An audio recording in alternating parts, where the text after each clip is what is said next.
Um homem assiste a primeira explosão nuclear da história da humanidade acontecer com sucesso, transformando o mundo com o início da era atômica. Algumas palavras vêm à mente, do antigo texto hindu conhecido como Bhagavad Gita. Agora eu me tornei a morte, o destruidor de mundos. Teria sido impossível sem ele, o pai da bomba atômica. Julius Robert Oppenheimer. Mas quem era ele? Ele era um comerciante da morte, o criador da arma mais mortal de todos os tempos? Ou ele era um cientista de princípios que esperava evitar futuras guerras? Ele era um patriota americano dedicado que queria ter certeza de que sua terra natal teria a arma que poderia acabar com as potências do eixo? Ou ele era um aliado secreto do próximo grande inimigo dos Estados Unidos? A resposta não é clara, e para descobrir a verdade, temos que voltar ao começo. A história de Julius Robert Oppenheimer começa na cidade de Nova York em 22 de abril de 1904. Ele nasceu em uma família judia não praticante. Sua mãe era pintora, enquanto seu pai era um homem impressionante por mérito próprio, um rico importador de têxteis que emigrou da Prússia para a América em 1888. A família logo se juntaria ao irmão mais novo de Robert, Frank, e eles se mudariam para um apartamento impressionante no Upper West Side. Entre o amor de Ella Oppenheimer por arte e a riqueza de Julius, não foi surpresa que o apartamento logo fosse coberto com algumas das obras de arte mais famosas do mundo, incluindo pinturas de Picasso e Van Gogh.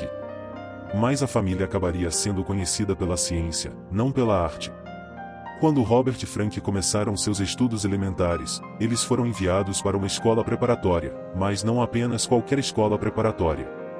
Em 1911, Robert ingressou na Ethical Culture Society School, uma escola experimental fundada pelo reformador social Felix Adler. Seu objetivo não era apenas criar crianças, mas crianças fundamentadas na ética que fariam grandes coisas. Era parte de um movimento humanista secular que estava ganhando força na educação no início do século XX, e influenciaria fortemente a vida dos filhos de Oppenheimer. Mas enquanto Robert aprenderia muito sobre ética na escola, seus interesses eram acadêmicos. Ele passaria rapidamente por seus estudos, ganhando um interesse particular em mineralogia e, claro, química. Ele até pulou várias séries, e aos 18 anos, estava pronto para dar o próximo passo. Oppenheimer estava indo para Harvard. Apesar de ter sido prejudicado por uma doença grave contraída durante uma viagem à Europa, que atrasou seus planos em um ano, Julius Robert Oppenheimer estava pronto para a Ivy League. No entanto, enquanto se recuperava, passou um tempo no Novo México, onde cairia de amor com o sudoeste americano. Esta era uma região para a qual ele voltaria no futuro, é claro, mas por enquanto ele estava feliz em voltar para a Nova Inglaterra. Enquanto ele obteve uma educação geral em Harvard, buscou agressivamente cursos de química avançada e até tentou compensar o ano que passou atrasado com aulas extras. Ele era tão ambicioso que decidiu mudar para física sua pós-graduação, e foi admitido apenas com base em seus estudos independentes, pulando vários cursos básicos. Em apenas 3 anos, ele se formaria em Harvard com honras. Mas sua educação estava apenas começando. Quase morrer na Europa não impediu Oppenheimer de cruzar o Atlântico mais uma vez, quando decidiu frequentar o Christ's College em Cambridge. Enquanto ele foi rejeitado por sua escolha inicial de um mentor de laboratório, Ernest Rutherford, decidiu simplesmente ir para a Inglaterra de qualquer maneira, e apenas tentar abrir caminho para outro estágio enquanto esteve por lá. Ele acabou sendo aceito pelo Prêmio Nobel britânico J. J. Thomson, que descobriu a mente de Oppenheimer afiada, mas seu conhecimento de laboratório era fraco. Oppenheimer recebeu um tutor para atualizá-lo sobre os procedimentos de laboratório, algo que ele detestava. Seria um padrão comum na vida de Oppenheimer, ele era um gênio, mas alguém que não gostava que lhe mandassem fazer as coisas. Mas ele também exibiu algumas tendências sombrias. O tutor de Oppenheimer, Patrick Black, era um homem disciplinado, e apenas alguns anos mais velho que Oppenheimer. Os dois se enfrentaram e, a certa altura, Oppenheimer encharcou uma maçã com produtos químicos nocivos, deixando para Black comer. Isso quase levou Oppenheimer a ser colocado em condicional acadêmica, mas as coisas foram suavizadas. Não foi a única vez que Oppenheimer exibiu um comportamento fora dos padrões. O jovem cientista era obsessivo com seu trabalho, muitas vezes negligenciando suas necessidades básicas quando estava obcecado com um quebra-cabeça.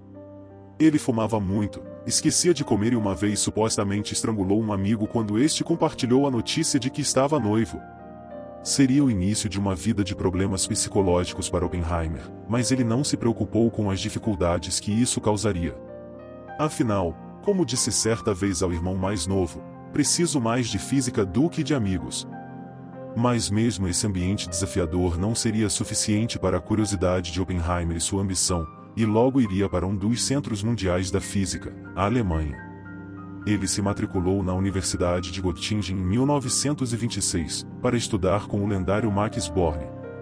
Muitas vezes conhecido como o pai da mecânica quântica, Born era um mentor procurado que atraiu algumas das melhores mentes do mundo, incluindo o físico teórico alemão Werner Heisenberg e o cientista nuclear italiano Enrico Fermi. Oppenheimer finalmente encontrou um lugar onde ele poderia ser verdadeiramente desafiado e estava entusiasmado com seus estudos. Ele assumia seminários com sua retórica apaixonada, e um grupo de alunos a certa altura ameaçou boicotar a aula, a menos que Born conseguisse acalmar Oppenheimer. Mas nuvens escuras estavam se formando. Oppenheimer estudou na Alemanha no auge da Era de Weimar, quando a Alemanha estava se tornando um centro pós-guerra de cultura, indústria, arte e ciência, embora lutando com uma economia devastada após a Primeira Guerra Mundial.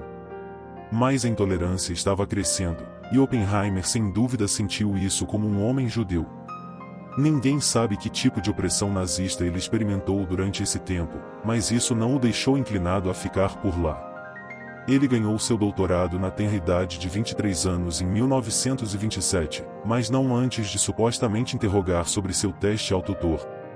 Ele e Born publicaram um artigo famoso, o Born-Oppenheimer Approximation, que apresentou um método para negligenciar o movimento nuclear nos cálculos sem perder muita precisão. E então, chegou a hora de ele partir. Oppenheimer deixou a América como um estudante ambicioso e problemático e voltou como um físico famoso. Ele era muito requisitado. Tão procurado, que logo houve uma briga sobre exatamente onde ele iria ficar. O Conselho Nacional de Pesquisa dos Estados Unidos queria que ele se juntasse à equipe da Caltech, enquanto Harvard o queria de volta trabalhando para eles. Oppenheimer, não gostando que lhe digam o que fazer, previsivelmente seguiu seu próprio caminho, e dividiu seu tempo entre as duas universidades em lados opostos do país. Enquanto estava na Caltech, ele se tornaria amigo do colega físico Linus Pauling, mas um potencial caso entre Oppenheimer e a esposa de Pauling trouxe um fim à amizade. Os dois nunca mais trabalhariam juntos, não apenas por causa de disputas pessoais, mas porque o futuro de Oppenheimer estava destinado a ficar longe das crenças pacifistas de Pauling. O destino tinha um plano diferente para Oppenheimer. Ele logo começou a trabalhar como professor na Universidade da Califórnia, Berkeley, mas não antes de mais algumas viagens pela Europa e a compra de um rancho no Novo México. Como professor, Oppenheimer era conhecido por ser excêntrico e difícil de conhecer. Seus alunos eram notórios pela disputa por suas aulas, muitas vezes adotando suas manias e gastando mais tempo em suas atenções do que para qualquer outro. Ele continuou a ultrapassar os limites da ciência física, muitas vezes colaborando com o governo. Em sua vida pessoal, ele era conhecido por ser apolítico e desinteressado nos assuntos mundiais no início. Tão investido em seus próprios estudos, ele supostamente nem soube sobre a Grande Depressão até 6 meses após seu início. Mas então, algo mudou. Em 1934, Oppenheimer tornou-se mais consciente da política, e era particularmente apaixonado por opor-se à onda fascista que varria a Europa. Quando os nazistas tomaram o poder, Oppenheimer dedicou uma parte de seu salário para apoiar cientistas alemães que queriam escapar da Alemanha. Ele também se envolveria em assuntos sindicais e arrecadaria dinheiro para várias causas de esquerda. Isso levou muitas pessoas a se perguntarem se ele estava se tornando outro membro do Partido Comunista dos Estados Unidos, que estava ganhando apoio entre os círculos acadêmicos, mas essa acusação tinha pouco ou nenhum respaldo. Oppenheimer também nunca foi muito de romance, mas isso estava prestes a mudar. A virada de Oppenheimer para a esquerda coincidiu com ele se envolvendo com mulheres que compartilhavam de suas opiniões. A primeira foi Jean Tatlock, filha de um professor de literatura de Berkeley e jornalista radical. Os dois tiveram um relacionamento curto, mas apaixonado, e levaria menos de um ano para que ele conhecesse Kitty Puenin. Outra jovem radical, ela era casada quando teve um caso com Oppenheimer, e rapidamente se divorciou do marido e partiu com o físico. Parece que Julius Robert Oppenheimer abraçou mais de um tipo de química durante seus anos de professor. E Catherine Oppenheimer seria uma influência fundamental para o marido. Catherine foi muito mais que uma ativista política. Nascida na Prússia, ela se tornaria uma renomada bióloga e botânica por mérito próprio. Também era profundamente envolvida em vários grupos de esquerda. Ela e Oppenheimer tiveram 2 filhos, mas os problemas de Oppenheimer com relacionamentos pessoais surgiram novamente. Ele teve um caso com Tatlock enquanto casado. Isso significava que ele estava essencialmente traindo uma comunista com outra, e esse contato frequente com membros do partido voltaria para assombrá-lo.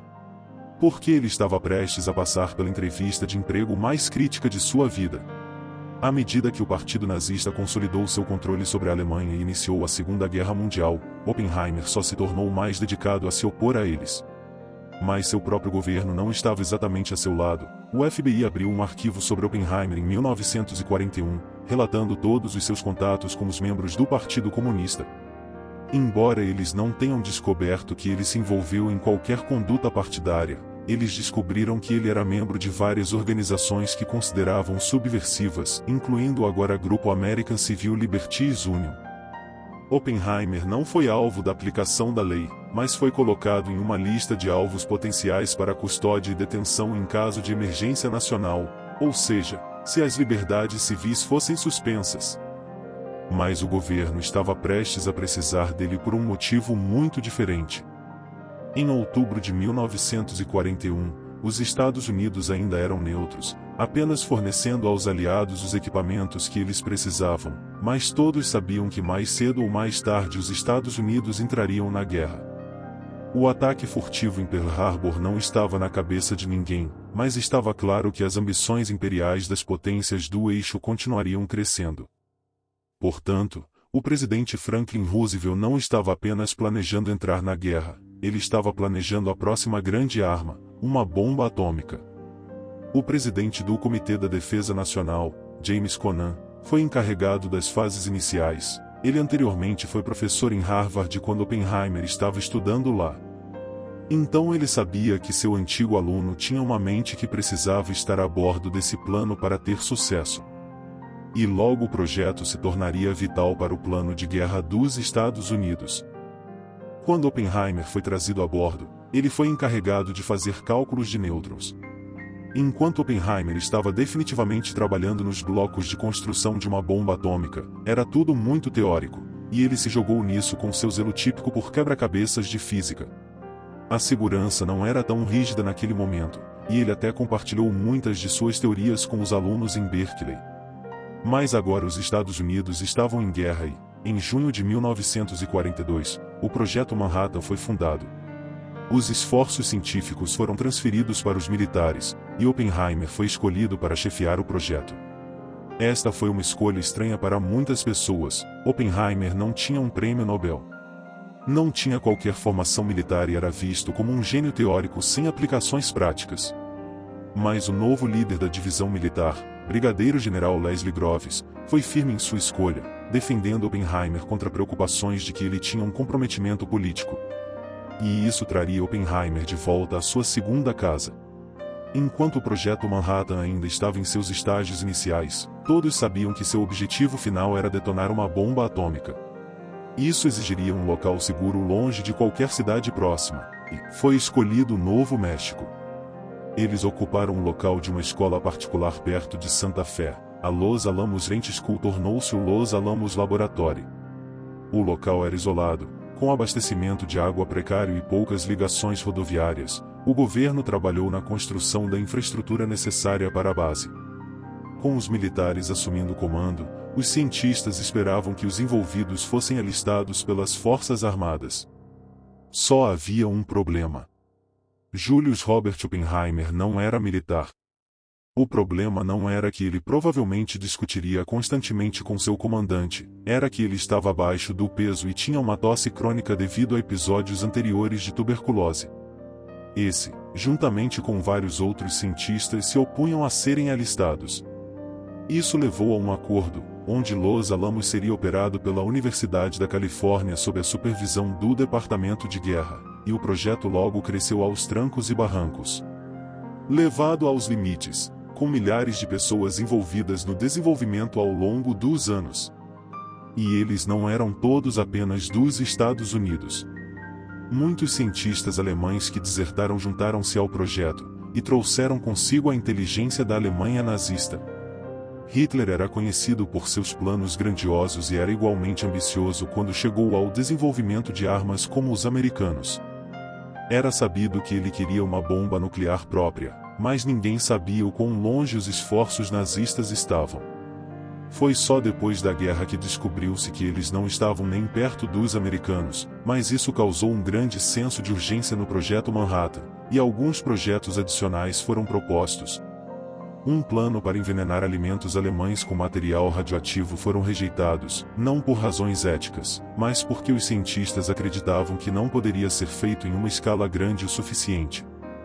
E uma arma movida a plutônio apelidada de Homem Magro foi desenvolvida, mas acabou sendo destruída porque descobriu-se que o plutônio produzido pelo reator tinha uma concentração muito alta para uso em uma arma. O que significava que havia apenas um projeto para focar. Oppenheimer mudou seu foco para uma arma do tipo implosão que comprimiria o material explosivo a ser detonado através de um dispositivo simples. Esta foi a bomba que se tornaria o Little Boy, a primeira bomba nuclear lançada em combate. Mas primeiro, eles precisavam ter certeza se funcionaria. O projeto final foi entregue em 28 de fevereiro de 1945. Como ficou claro, o governo realmente atingira seu objetivo. Comissões foram formadas para determinar se eventualmente seria usado em combate e como seria tratado após a guerra. Mas primeiro, eles precisavam ter certeza de que funcionava. Era 16 de julho de 1945 e anos de trabalho árduo estavam chegando ao fim. Os cientistas tinham completado o primeiro protótipo da bomba nuclear, que seria detonada nas profundezas do deserto do Novo México. O local foi apelidado de Trinity, e Oppenheimer foi um dos muitos cientistas presentes para ver os frutos de seus experimentos ou se resultariam em um fracasso chocante. Oppenheimer estava acompanhado no teste não apenas por oficiais militares, mas por seu irmão, Frank, agora um aclamado cientista. Ninguém sabia o que aconteceria quando a bomba explodisse. Talvez o dispositivo fosse um fracasso, ou talvez fosse muito bem sucedido, criando uma explosão devastadora que não seria contida. Mas Oppenheimer sem dúvida estava confiante, ele nunca tinha visto um quebra-cabeça que não pudesse resolver. Mas nem ele estava preparado para o que estava prestes a ver. Enquanto os últimos segundos passavam e o locutor gritava agora, a bomba explodiu e houve uma enorme explosão de luz. Isso foi seguido segundos depois por um rugido profundo quando o som da explosão os atingiu. Oppenheimer estava supostamente relaxado, sem o medo do fracasso. De acordo com Frank, suas primeiras palavras depois foram "Eu acho que funcionou", uma resposta adequadamente prática para um homem de ciência. Mas nos próximos anos, Oppenheimer admitiria que palavras muito diferentes vieram à mente. A frase do Bhagavad Gita, "Agora eu tornei-me a morte, o destruidor de mundos", fluiu em sua mente quando a enormidade do momento chegou.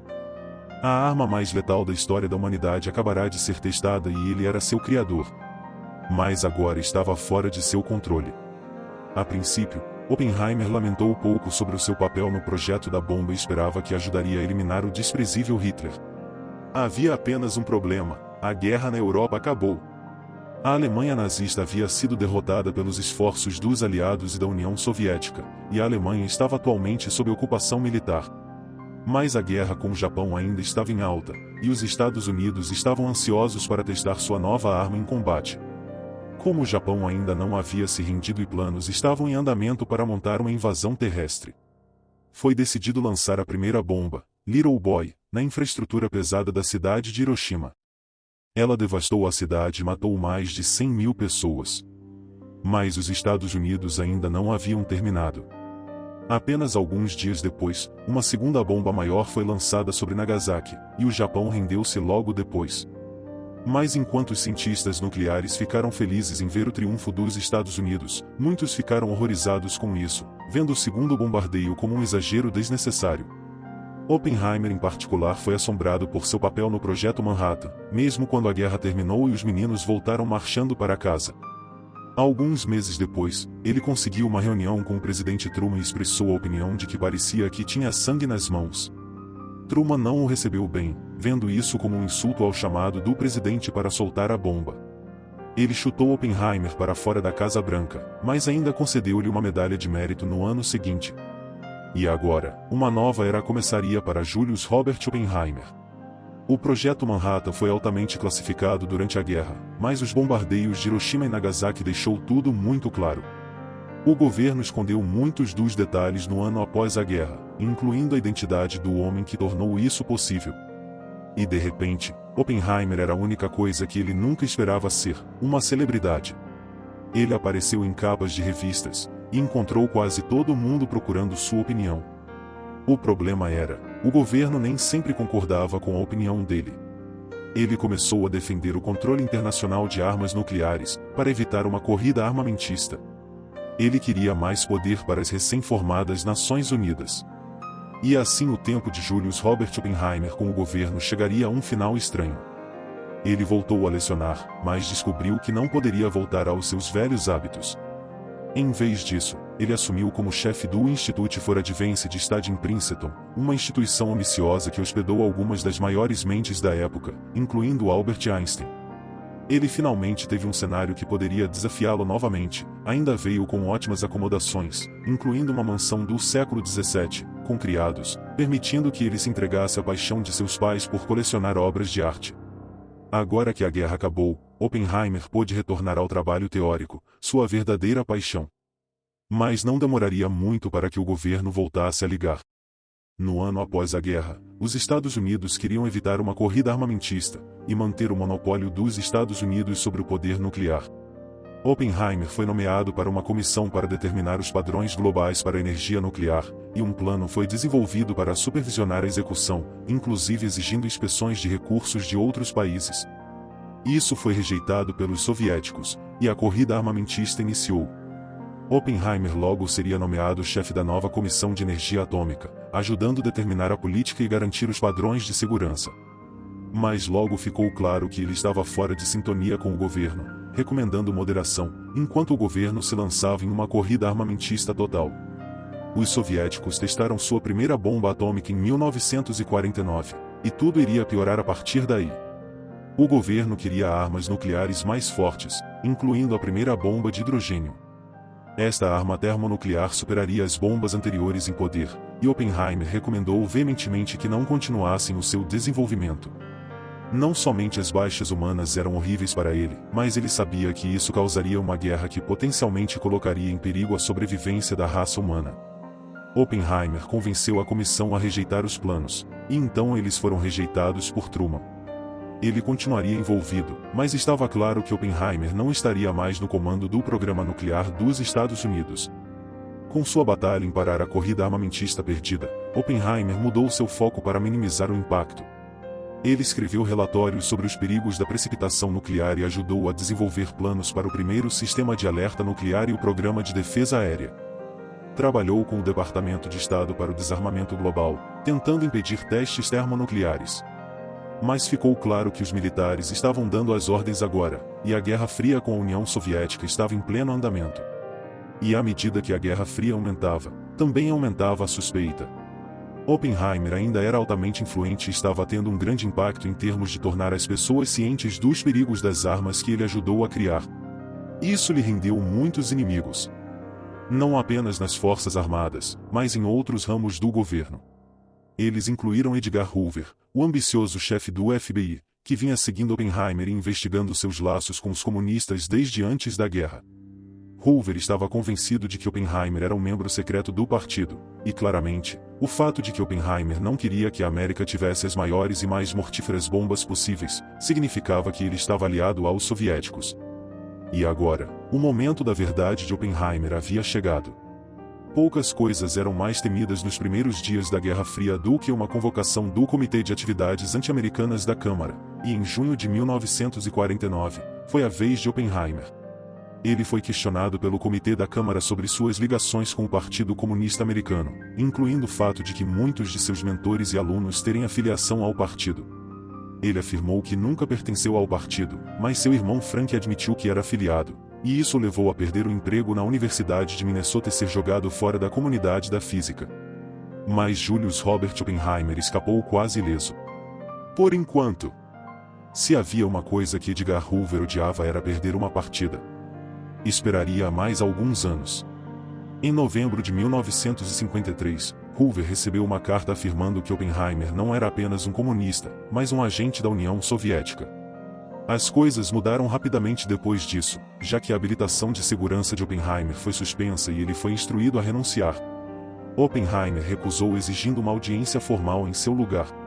Uma audiência secreta realizada em 1954 não viu nenhuma prova real de Oppenheimer não sendo leal aos Estados Unidos, mas muitos funcionários relataram sobre suas opiniões antinucleares e o comportamento estranho. No final, o governo conseguiu o que queria.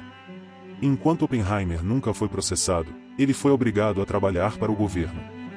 Oppenheimer testemunhou livremente sobre sua ligação com os membros do partido, a ponto de informar os nomes, mas não foi o suficiente para salvar sua função no governo. A maioria dos historiadores acredita que ele pelo menos simpatizava com os comunistas, mas nunca agiu com eles, apenas tinha algumas ligações com esquerdistas americanos. Nos anos depois de perder suas credenciais do governo, Oppenheimer parecia se aposentar, passando um tempo nas Ilhas Virgens Americanas. Mas, eventualmente, ele voltaria à advocacia, fazendo campanha contra a ciência perigosa, mas manteve um perfil discreto no movimento antinuclear. Mas seu último ato ainda estava chegando. Oppenheimer acabou sendo recebido de volta de alguma forma pelo governo, recebendo um prêmio de John Kennedy. Mas apenas alguns anos mais tarde, ele seria diagnosticado com câncer na garganta. Após 2 anos de tratamento, ele faleceu em fevereiro de 1967 aos 62 anos. Sua esposa o seguiria apenas 5 anos depois. Poucos homens deixaram um legado tão complicado. Durante os últimos dias de sua vida, Oppenheimer foi rejeitado por muitos, como um simpatizante comunista. Hoje, os ativistas anti-guerra frequentemente o rejeitam como o homem que desencadeou o demônio nuclear. Dele a lealdade era complicada, mas não há evidências de que ele tenha se alinhado com os inimigos dos Estados Unidos ou comprometeu o seu sigilo. Ele criou a bomba nuclear, e o horror o acompanhou. Hoje, Oppenheimer pode ser melhor compreendido como um homem que não descansaria até que suas perguntas fossem respondidas. Alguns gênios não podem ser colocados de volta na garrafa.